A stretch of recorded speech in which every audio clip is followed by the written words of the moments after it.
Hello, welcome to Berkshire Guitar Amplifiers. Stuart Smith with you as always, and on the bench it's a WEM Westminister WM9, which just means Mark 9. There are loads of different versions of this amp here. I thought I'd just show it to you really, and it's quite an unusual amp. You don't see very many of them these days, so I thought you just might like to have a quick look at it. So I have repaired it, I'll tell you what I've done, but let's just have a quick look around and you can check it out.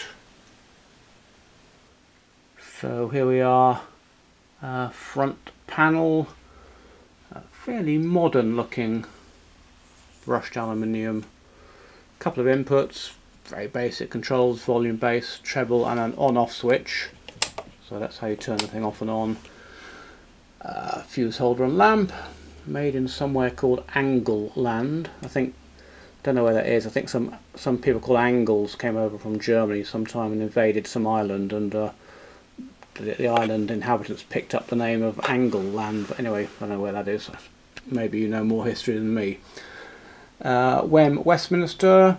So let's spin it round and have a look at the back. And here we are in the back. Loudspeaker, and there's the PCB. Single-sided, of course. So we've got a couple of valves there, and I'll look at the diagram in a minute and tell you what those are. And an ECC83 doing the preamp, usual smoothing caps, 2 in 1 can. There's the volume controls on the back there, look. And output transformer, mains transformer. Now this, I have repaired this amp and it was very, very difficult. I spent quite a few hours on it. I could not work out what was wrong with it. Basically there was no sound. But I had HT, I had heaters, I had everything. But I didn't have any current going through this resistor here, which is the cathode resistor for the two power valves. And there's a cathode bypass cap. So no current down there means of course no current through the power valves, which is why we were not getting any output. But of course we had HT, we had heaters, we had everything. So I was really scratching my head. And I plugged the guitar in, nothing whatsoever. In the end I plugged in my signal generator. As soon as I plugged in the signal generator it all came to life. In other words, I got a nice tone going through the amplifier. Unplugged the signal generator, plugged in the guitar, nothing, literally nothing, totally dead. Plug in the signal generator, boom, it all comes to life. I can actually still hear it warming up. It takes about 2 seconds and it all comes to life. So it's almost like plugging the signal generator was making it power up. So I scratched my head for quite a long time. Then I realised that, well, what was happening was the signal generator, the guitar of course has got no ground, it's just a cable going to a pickup.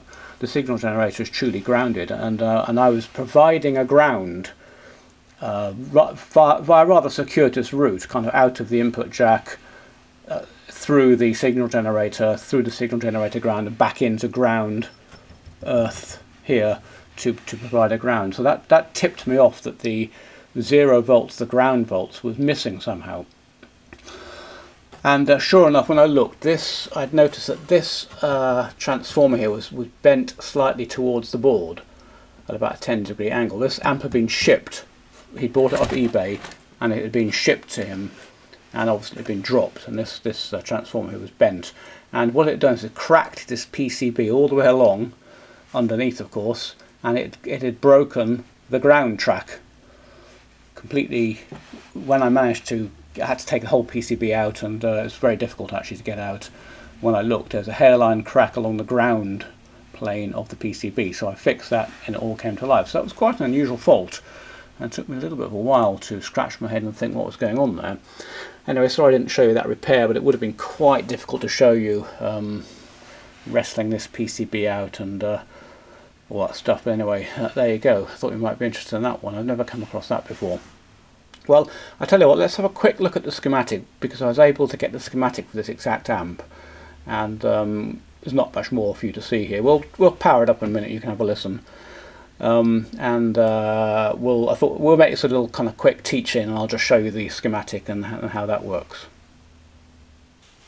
Right, we're not going to spend a long time on this because I just want to take you through it fairly quickly.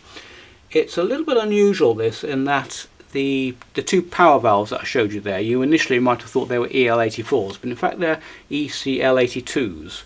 Quite an old valve, but the good thing about an ECL82 is it's got two valves in one. So this is one ECL82 here, one half of the other half, and here's the other ECL82 here, one half the other half. Here's ECC83, one half the other half. Now what that means, of course, this is a fairly low wattage amplifier. It's probably no more than 10 watts. So just follow me through. Where should we start? May as well start at the input. Here the input jacks here. Goes into first stage of the ECC83 for a bit of amplification coming off this anode here. Fed into a basic tone control system here. These aren't marked up, but one will be bass, one will be treble. And into the grid of the second half of the ECC83. This is all one valve. A bit more amplification to recover the losses in the tone stack. Come out on the anode look, and here's our pre-amplified signal. Through the volume control, if that wiper is down here, you've grounded this, so there's no signal. If that wiper is up there, you've got full signal. Anything in between is, you know, the volume control. Now we take one of the ECL82s and use both halves in a phase splitter.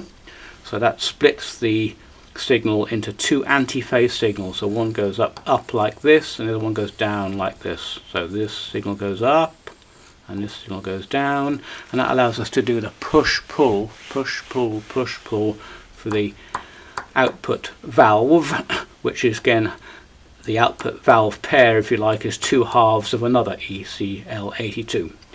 So these are operating in push-pull and drive the output transformer. I don't want to go into too much detail, but basically this is HT here, so several hundred volts to the center tap. So when this valve is on, the current comes down here through the winding there, through the anode and down to ground. And when this valve is on, the current comes down here again through the center tap, through the anode and down to ground. So the current's going backwards and forwards in here, and hence backwards and forwards in here, and hence the speaker goes in and out. You might be interested in this. There's a bit of feedback actually. I think, is it feedback? No, that's ground. Okay. No, I thought this was a little taking feedback to an earlier stage, but it isn't. This is for some reason they've just strangely drawn that. I wouldn't have drawn it like that, but anyway, this side of the speaker is grounded. Look, that's ground, and so that 220k resistor goes to ground. That's that. Simple. You can't get much power out of a half of a valve, which is what you're doing, or out of two halves of a single valve. So that just leaves the power supply look, which is here. Mains in, on-off switch, neon lamp, fuse, primary of the mains transformer. We've got two secondaries only, so here's the 6.3 volt heaters here, which just goes off to the heater of each of the valves. And then here's our HT look.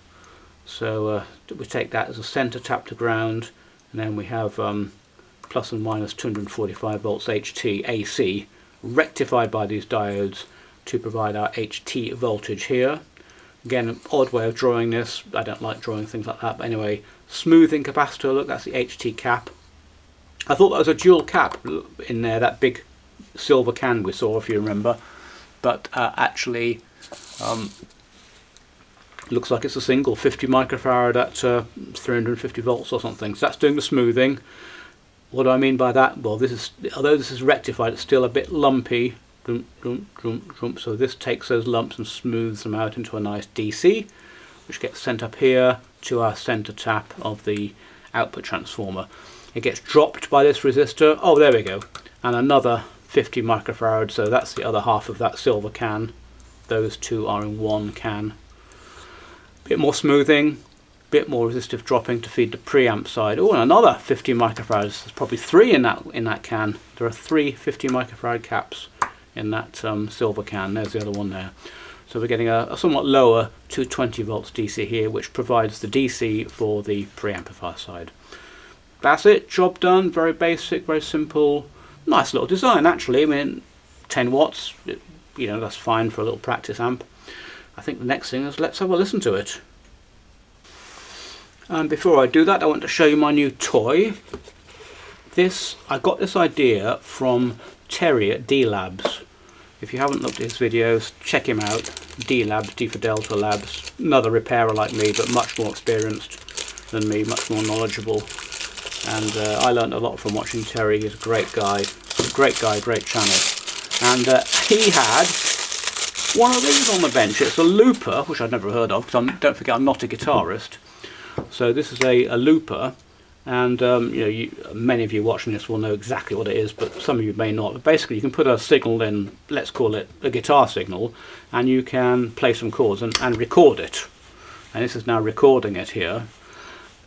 And once you've stopped, you just stop it, and then when you press loop, or maybe I don't know how you do it, but basically maybe just press it, and it will play that back to you. Whatever you just played into it, it'll play it back. Now that's perfect, of course, for testing guitar amplifiers. I'm forever trying to juggle my guitar and volume controls. I've got the guitar on my knee and I'm trying to hack out a few rubbish chords. I'm just going to, I haven't done it yet, I'm just going to record something into this and use this as my test guitar for amplifiers when I want to do that. So thanks Terry for that. That's a really, really excellent idea. I got this second hand off eBay, looks pretty new to me. And I haven't powered up now to play yet, but I will do that. Thought you might like to see that, so let's have a little listen to this amp. Okay, here we are, treble boost, mid, bass, mid, volume, third the way up.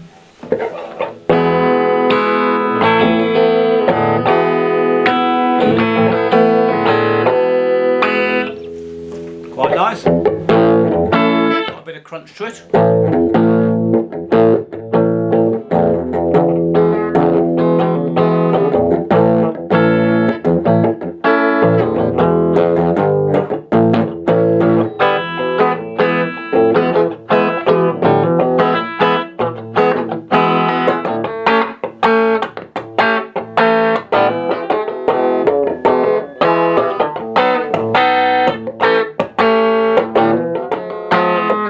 Something like that. Okay, well, I think that sounds alright actually. It's got quite a lot of power for a 10-watt amp. That's uncomfortably loud to listen to.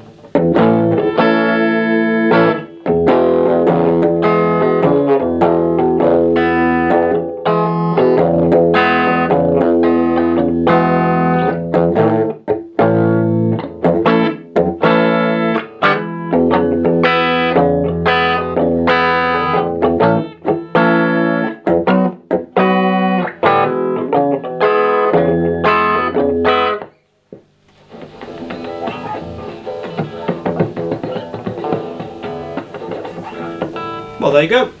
You know, for what that is, that's you know, a nice little lamp. They weren't very expensive when they were originally sold. It's got quite a cheap case, and as you can see, it's not particularly. It's a bit like those Selmer amps and stuff built to a budget, but people like them. They like the WEM, name, and that. I think that sounds all right. I don't know what you think. Well, anyway, thanks as always for watching. I'll catch you on the next one.